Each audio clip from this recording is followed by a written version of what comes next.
हमारे राम आ गए। 22 जनवरी सोमवार के दिन नव निर्मित रामलला की मूर्ति को माननीय प्रधानमंत्री जी के द्वारा प्राण प्रतिष्ठित कर मंदिर में विराजमान कर दिया गया।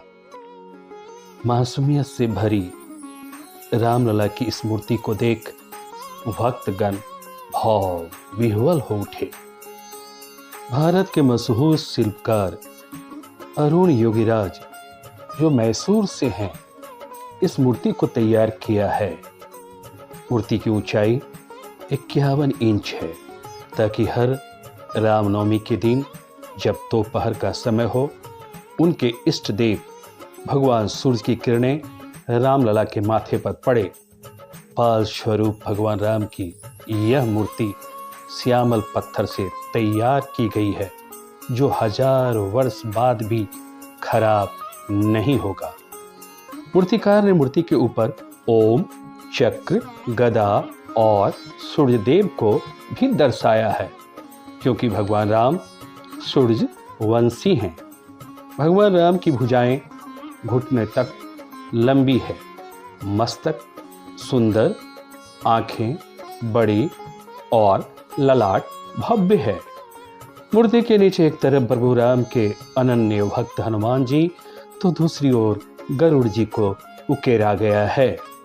मूर्तिकार अरुण योगीराज बताते हैं कि वे रामलला की मूर्ति को जब तराशते थे, एक बंदर उसी क्षण रोज शाम में आकर मूर्ति को देख चला जाया करता था। इस वाकया का जिक्र उन्होंने राम मंदिर ट्रस्ट के सचिव चंपत राय जी से भी की है। प्रधानमंत्री ने राम मंदिर के यजमान की भूमिका बड़े ही प्रभावशाली तरीके से निभाई है।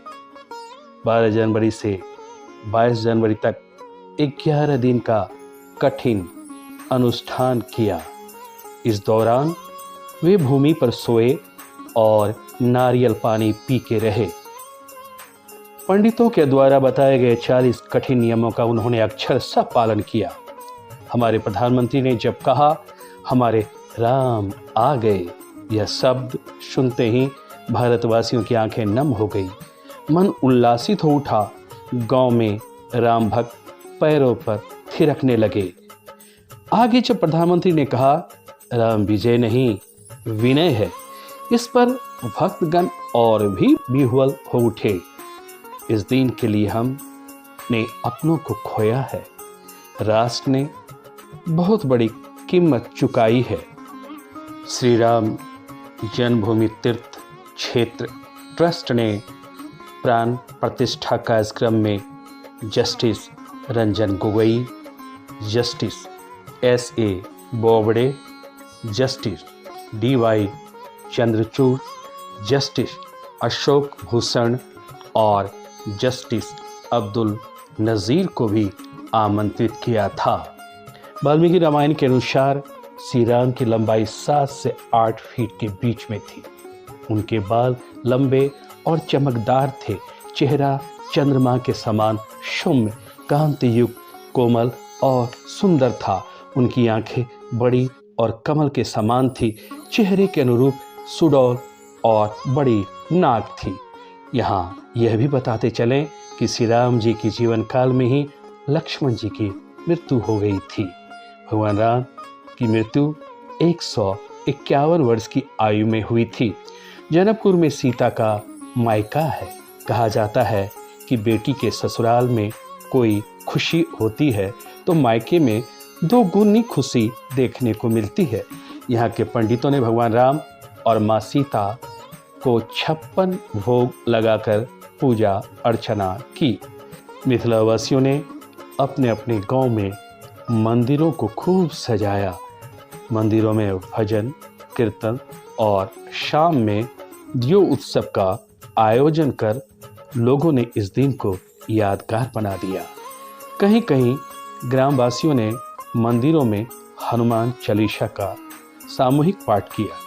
कुछ गांव के मंदिरों में टीवी सेट लगाकर ग्रामीणों ने प्राण प्रतिष्ठा का समारोह का सीधा प्रसारण का आनंद लिया। स्वार्थ, हिंसा ईर्ष्या द्वेष के दलदल में फंसी दुनिया को राम के रास्ते पर चलकर ही हम इसे बाहर निकाल सकते हैं। जाते जाते यह भी बताते चले कि प्रभु राम अपना कार्य करवाने का जिम्मा अपने पास ही रखते हैं। याद रहे, कौन सा काम किस व्यक्ति से कब करवाना है, इसका चुनाव स्वयं श्री राम करते हैं। निर्दयी डाकू रत्नाकर से वाल्मीकि रामायण की रचना करवा लेना, अत्यंत निर्धन तुलसीदास जी से रामचरितमानस लिपिबद्ध करवा लेना और अंत में चाय बेचने वाले से अयोध्या में भव्य राम मंदिर निर्मित करवा लेना, यह तो राम के बस की ही बात है। जय श्री राम। यदि वीडियो पसंद आई हो तो लाइक और सब्सक्राइब करना ना भूलें।